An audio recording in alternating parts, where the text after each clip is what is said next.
आज गए थे हम लोग टिकट निकालने के लिए, लेकिन टिकट तो हमें कोई मिला ही नहीं है। तो बैठ गए आके नीचे, तो बच्चे आ गए, कह रहे थे मम्मी रिजर्वेशन मिल गया क्या तत्काल का। तो मैंने कहा नहीं बेटा, अभी हमको रिजर्वेशन नहीं मिला तत्काल का, क्या करें अब टिकट निकालेंगे और फिर लोकल का टिकट निकालेंगे और रिजर्वेशन में बैठ जाएंगे और टीटी आ जाएगा तो उसको कुछ भी पेमेंट वगैरह करके दे देंगे, इस टाइप का कर लेंगे। क्या करें, टिकट ही मिलता नहीं है तत्काल का। ये वाली ट्रेन तो बहुत बेकार है। थक हार के आ गए फिर हम लोग, इतने घूम फिर के। धूप भी इतनी पड़ रही थी यहाँ पे, इतनी सड़ी गर्मी पड़ रही है, मैं क्या बताऊँ आपको, इतनी धूप पड़ रही है। थोड़ी सी हम लोगों ने नीचे रील्स वगैरह बनाई, फिर ऊपर आ गए। घर में आते से ही देखे तो देखा बच्चे, डुग्गू हमारा सो रहा था। ओले बापले, दुग्गू नाई नाई करके छोला है। कितना सुंदर मेरा बाबू छोला है, गाई गाई नाई नाई करके।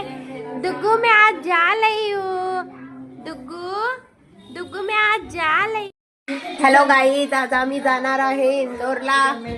पाऊस भी बाहेर चालू आहे। इथं बघा बिट्ट्याचा प्रोग्राम चालू आहे, आज बिट्ट्या बनवलेल्या आहे।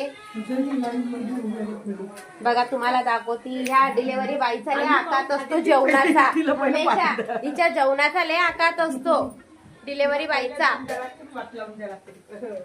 बघा बिट्ट्या आहे, बघा बिट्ट्या आहे।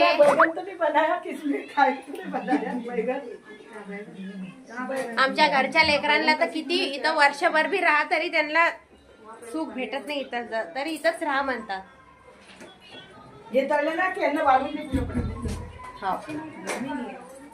नाही उचलला गेला, बघा बिट्ट्या बनवते आज। किती बी काही केलं तर इकडं आमच्या इथं भात पहिले बनतो, आम्ही भात जास्त खात असतो ना, भाताचा कुकर लावतोच।